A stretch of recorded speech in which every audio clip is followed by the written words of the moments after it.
1945년 해방 직후 우리나라 국민의 78%가 글을 읽지 못했다는 사실을 아십니까? 선거를 치르기 위해 후보자 이름 대신 작대기로 투표해야 했습니다. 하지만 놀랍게도 단 5년 만에 문맹률을 4%로 떨어뜨리며 세계 교육사의 기적을 만들어냈습니다.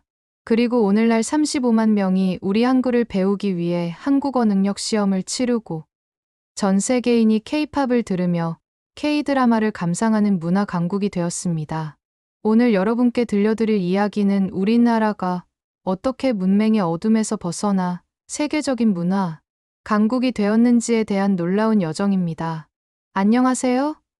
감동이 여왕 채널에서는 실제 이야기를 바탕으로 각색하여 전해드립니다.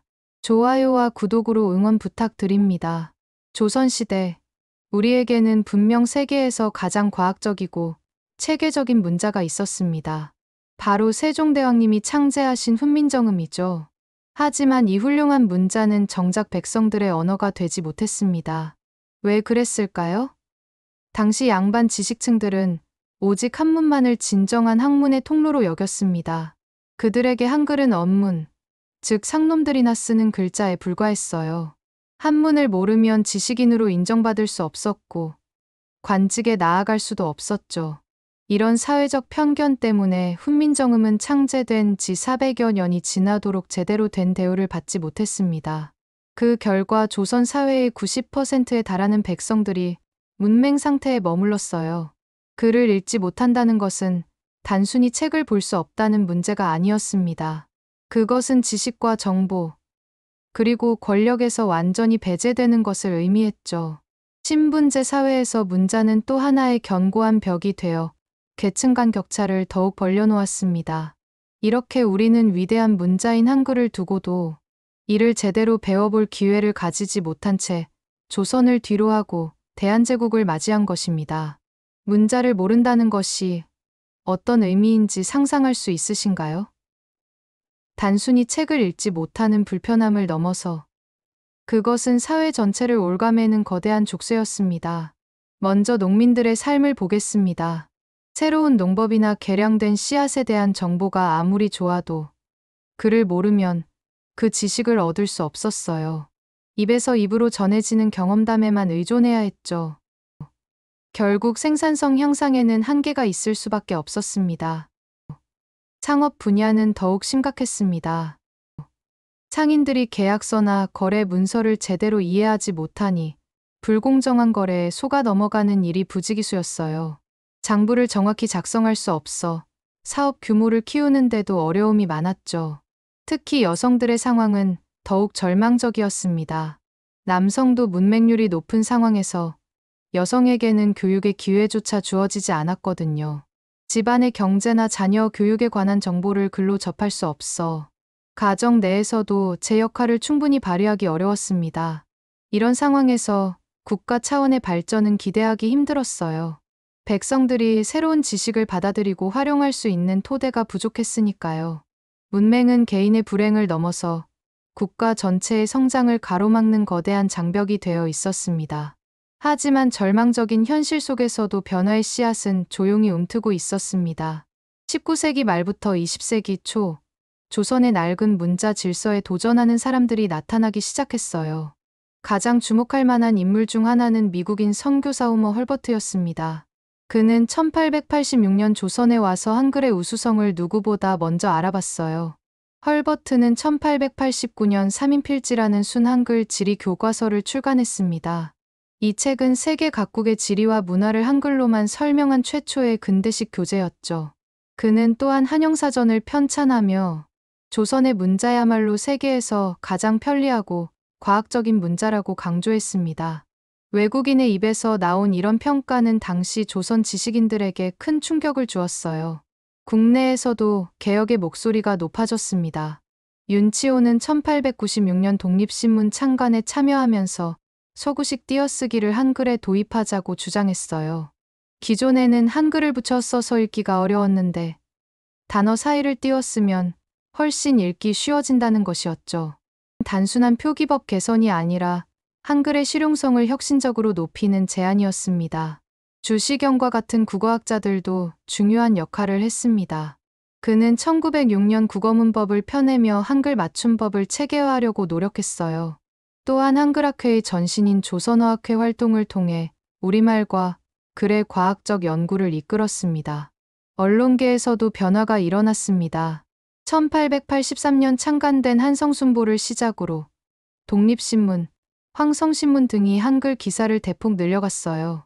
이런 신문들은 일반 백성들도 시사를 접할 수 있게 하는 중요한 통로가 되었습니다. 이런 주장들은 당시 조선 사회의 지식 구조를 정면으로 흔드는 도전이었어요.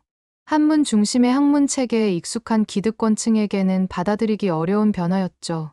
하지만 이들 개혁가들의 노력은 한글이 진정한 국민 문자로 거듭나는 데 중요한 토대가 되었습니다. 1945년 8월 15일 우리나라는 마침내 일제강점기 36년의 긴 터널을 벗어났습니다. 하지만 광복의 기쁨 속에서도 우리가 마주한 현실은 참으로 암울했어요. 독립된 나라의 국민 대부분이 여전히 글을 읽지 못하는 상황이었거든요. 미군정이 실시한 조사 결과는 충격적이었습니다. 그 당시 전국 문맹률이 78%에 달했어요. 10명 중 8명이 한글을 제대로 읽지 못한다는 뜻이었죠. 특히 농촌 지역의 상황은 더욱 심각했습니다. 일부 지역에서는 문맹률이 90%를 넘어서기도 했어요. 여성의 경우는 더욱 절망적이어서 전체 여성의 85% 이상이 문맹 상태였습니다. 이런 현실은 민주주의 실현에도 큰 걸림돌이 되었습니다. 1948년 5월 10일 재헌국회의원 선거가 실시되었는데 문맹자들을 위해 특별한 방법을 마련해야 했어요. 후보자 이름을 글로 쓸 수 없는 유권자들을 위해 각 후보에게 번호를 매기고 투표용지에는 작대기를 그어 표시하도록 했습니다. 민주주의의 첫걸음을 내딛는 순간에도 문맹이 발목을 잡고 있었던 것이죠. 경제 재건 과정에서도 문맹은 심각한 문제였습니다. 새로운 기술을 전수하려 해도 매뉴얼을 읽을 수 없었고 농업 개량 기법을 보급하려 해도 설명서를 이해하지 못했어요. 공장에서도 작업 지시서나 안전 수칙을 글로 전달하기 어려웠습니다. 더 심각한 것은 사상적 혼란이었습니다. 해방 공간에서 다양한 정치 세력들이 자신들의 이념을 선전했는데 문맹인들은 이를 제대로 판단할 수 없었어요. 선동에 쉽게 휘둘릴 수밖에 없는 상황이었죠. 정부 수립 이후에도 상황은 크게 나아지지 않았습니다. 625 전쟁이 터지면서 교육시설은 파괴되고 문맹 퇴치는 더욱 요원해 보였어요. 하지만 바로 이 절망적인 현실 속에서 우리나라 역사상 가장 극적인 교육혁명이 시작되게 됩니다. 625 전쟁의 포화가 채 가시기도 전인 1953년, 정부는 놀라운 결정을 내렸습니다. 전쟁 복구와 경제 재건도 급한 상황에서 문맹 국민 완전 퇴치 5개년 계획을 발표한 것이에요. 이승만 대통령은 문맹 퇴치야말로 진정한 광복이라며 국가적 의지를 천명했습니다. 계획의 규모는 실로 압도적이었어요. 전국에 약 2만 개의 국문 강습소를 설치하기로 했습니다. 초등학교 교실, 마을회관, 심지어 개인 주택까지 활용해서 말이죠. 교재로는 한글 첫걸음 300만 부를 비롯해 각종 학습서 800만 부를 제작 배포했습니다. 당시 국가 예산으로는 엄청난 투자였어요. 교육 인력 확보를 위해서는 전방위적인 동원이 이뤄졌습니다.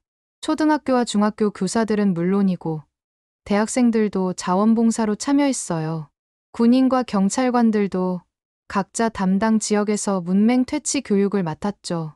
심지어 마을의 통반장들까지 나서서 이웃집 할머니들에게 글을 가르쳤습니다. 교육 방법도 혁신적이었어요. 기존의 딱딱한 교육 방식을 버리고 일상생활과 밀접한 내용으로 구성했습니다.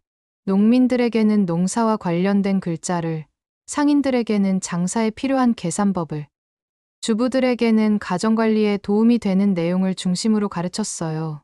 특히 여성들의 참여를 독려하기 위해 특별한 노력을 기울였습니다. 여성만을 위한 별도의 강습반을 만들고 아이를 돌보며 공부할 수 있도록 타가 시설도 운영했어요. 어머니가 글을 알아야 자녀 교육이 가능하다는 구호를 내세워 가족 차원의 동기를 부여했죠. 가장 인상적이었던 것은 학습자들의 열정이었습니다. 한겨울에도 촛불을 켜놓고 공부하는 할머니들, 농사일을 마치고 밤늦게 교실에 모여드는 농부들의 모습은 감동 그 자체였어요. 글을 읽는 것은 단순한 생활 기술이 아니라 새로운 세상으로 향하는 문이었고 민주 시민으로서의 기본 자격을 갖추는 일이었습니다. 온 국민이 하나가 되어 무지의 어둠을 벗어던지려는 의지를 불태웠던 것이죠. 1958년 말 다시 한번 믿기 어려운 통계가 발표되었습니다. 전국 문맹률이 4.1%까지 떨어진 것이에요. 불과 5년 전만 해도 78%였던 수치가 말이죠. 이는 세계 교육사에서도 유례를 찾기 힘든 극적인 변화였습니다. 하지만 단순한 숫자의 변화보다 더 중요한 것은 국민의식의 각성이었어요. 글을 읽고 쓸 줄 알게 된 사람들은 신문을 구독하기 시작했습니다. 1950년대 초 전국 신문 발행 부수는 10만 부에 불과했는데 1950년대 말에는 50만 부를 넘어섰어요. 특히 동아일보, 조선일보 같은 일간지들은 한글 전용 정책을 적극 도입하며 일반 독자층을 넓혀갔습니다. 농촌 지역의 변화는 더욱 놀라웠어요. 농업기술 서적과 재배 지침서를 직접 읽을 수 있게 되면서 농업 생산성이 크게 향상되었습니다. 새마을운동의 기반이 된 것도 바로 이런 문해력의 확산이었죠. 농민들이 개량 품종의 특성을 이해하고 비료 사용법을 정확히 숙지할 수 있게 되었거든요. 여성들의 변화는 특히 주목할 만했습니다. 글을 읽게 된 어머니들은 자녀 교육에 적극적으로 나섰어요. 교과서를 함께 보며 숙제를 도와주고 학교 소식지를 꼼꼼히 챙겨보는 학부모들이 늘어났습니다. 가정에서의 교육 분위기가 완전히 달라진 것이죠. 도시 지역에서는 문화 소비의 변화가 두드러졌습니다. 서점가가 활성화되고 월간지와 주간지 시장이 급속도로 성장했어요. 사상계, 자유문학 같은 교양지부터 여원, 주부생활 같은 생활지까지 다양한 독자층을 겨냥한 출판물들이 쏟아져 나왔습니다. 정치 의식도 크게 달라졌어요. 선거 때마다 후보자들의 공약집을 직접 읽고 판단하는 유권자들이 늘어났습니다. 419 혁명이 가능했던 것도 이런 국민 의식의 각성이 바탕이 되었던 거죠. 대학생들의 시위에 일반 시민들이 적극적으로 동참할 수 있었던 이유 중 하나가 바로 상황을 정확히 이해할 수 있는 문해력이 확산되었기 때문이었습니다. 이렇게 문자 해방은 단순히 글을 읽는 능력을 넘어서 국민 전체의 의식 수준을 끌어올리는 결정적 계기가 되었습니다. 무지의 어둠에서 벗어난 국민들이 민주주의와 근대화의 주역으로 거듭나는 순간이었어요. 문해력을 갖춘 국민들은 더 이상 수동적인 문화 수용자가 아니었습니다. 1960년대부터 이들은 적극적으로 문화를 창조하고 소비하는 주체로 나섰어요. 그리고 이것이 훗날 세계를 놀라게 할 한류의 출발점이 되었습니다. 1960년대와 70년대, 우리나라에는 독특한 문화적 현상이 나타났어요. 글을 읽을 줄 아는 대중들이 늘어나면서 소설, 시집, 수필집이 베스트셀러가 되기 시작했습니다. 조정래의 태백산맥, 박경리의 토지 같은 대하소설들이 수백만 부씩 팔려나갔죠. 이런 현상은 당시 문맹률이 높았던 다른 개발도상국에서는 찾아보기 힘든 일이었어요. 방송 분야에서도 변화가 일어났습니다. 1961년 KBS TV, 개국 이후 텔레비전이 보급되기 시작했는데 시청자들이 자막과 화면, 속 글씨를 자유롭게 읽을 수 있게 되면서 프로그램의 질이 크게 향상되었어요. 드라마 작가들은 더욱 정교한 대사와 복잡한 스토리를 만들 수 있었고 시청자들은 이를 충분히 이해하고 즐길 수 있었습니다. 1980년대 들어서면서 본격적인 대중문화의 황금기가 시작되었습니다. 문해력이 뒷받침된 교육열은 예술 분야에도 큰 영향을 미쳤어요. 음악, 미술, 연극을 전공하는 학생들이 늘어났고 이들이 전문적인 창작 활동을 펼치기 시작했습니다. 서태지와 아이들이 1992년 데뷔하면서 보여준 혁신적인 음악도 이런 토대 위에서 가능했던 것이죠. 결정적인 변화는 1990년대 후반부터 나타났습니다. IMF 외환위기라는 절체절명의 상황에서 정부는 문화산업을 새로운 성장 동력으로 육성하기 시작했어요. 1998년 문화관광부가 설립되고 문화 콘텐츠 진흥을 위한 각종 정책이 쏟아져 나왔습니다. 하지만 이런 정책이 성공할 수 있었던 근본적인 이유는 창작자와 소비자 모두가 충분한 문해력과 문화적 소양을 갖추고 있었기 때문이에요. 2000년대에 들어서면서 드라마 겨울연가가 일본에서 폭발적인 인기를 끌었고 동방신기, 소녀시대 등 K-팝 그룹들이 아시아를 넘어 세계 무대에 진출했습니다.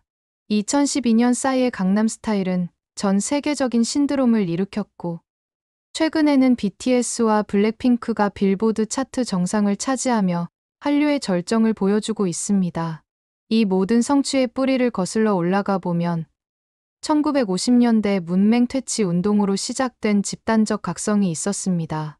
글을 읽고 쓸 줄 아는 국민들이 문화의 창조자이자 비판적 소비자가 되면서 우리나라는 세계가 인정하는 문화 강국으로 성장할 수 있었던 것입니다. 이제 우리의 이야기는 놀라운 반전을 맞이합니다. 한때 문맹률 78%로 절망에 빠져 있던 우리나라가 이제는 전 세계인들에게 우리 글과 말을 가르치는 위치에 서게 된 것이에요. 한국어능력시험 응시자 수의 변화를 보면 이런 현상이 얼마나 극적인지 알 수 있습니다. 1997년 첫 시험 때는 겨우 2,300명 남짓이 응시했어요. 당시만 해도 한국어를 배우려는 외국인은 주로 한국학 연구자나 선교사들 정도였죠. 하지만 2022년에는 35만 4천 명이 넘는 사람들이 시험을 치렀습니다. 25년 사이에 170배 이상이나 증가한 것이에요. 이런 변화의 배경에는 한류 문화의 확산이 있었습니다. 대장금을 보기 위해 한국어를 배우기 시작한 중국인들, BTS의 가사를 이해하려고 한글을 익히는 남미 청소년들, 오징어 게임에 매료되어 한국 문화에 관심을 갖게 된 유럽인들까지 전 세계 곳곳에서 한국어 학습 열풍이 일어났어요. 세종학당도 전 세계적으로 확산되고 있습니다. 2007년 첫 개설 당시 세계국 13개소에 불과했던 세종학당은 2023년 기준 84개국 234개소로 늘어났어요. 미국 하버드대학교, 영국 옥스퍼드대학교, 프랑스, 소르본대학교 등 세계 유수의 대학들이 앞다투어 한국학과를 개설하고 있습니다. 특히 주목할 만한 것은 한글의 과학적 우수성이 세계적으로 인정받고 있다는 점이에요. 유네스코는 1989년 세종대왕상을 제정해 문맹 퇴치에 공헌한 개인이나 단체를 포상하고 있습니다. 2019년에는 인도네시아의 찌아찌아족이 자신들의 고유 언어를 한글로 표기하기 시작해 화제가 되었죠. 한글의 표현 문자로서의 장점이 다른 언어에까지 활용되고 있는 것입니다. 디지털 시대에도 한글은 독특한 강점을 보여주고 있어요. 스마트폰에서 한글 입력 속도는 세계에서 가장 빠른 것으로 알려져 있습니다. 자음과 모음을 조합해서 글자를 만드는 한글의 특성이 터치스크린 환경에 최적화되어 있거든요. 무엇보다 감동적인 것은 세계 곳곳에서 한글을 배우는 사람들의 이야기예요. 아프리카에서 온 유학생이 한글로 시를 쓰고 유럽의 청소년들이 한국 드라마 대사를 한글로 따라 쓰며 공부하는 모습들 말이에요. 한때 문맹에서 헤어나지 못했던 우리가 이제는 전 세계 사람들에게 글과 문화를 전파하는 나라가 되었습니다. 문자 해방에서 시작된 이 놀라운 여정이 바로 오늘날 문화 강국 대한민국의 진정한 밑바탕인 것입니다. 오늘의 이야기 어떠셨나요? 구독과 좋아요는 더 많은 감동적인 이야기를 전해드리는 데 큰 힘이 됩니다. 다음에도 여러분의 마음을 즐겁게 해드릴 이야기로 다시 찾아뵙겠습니다.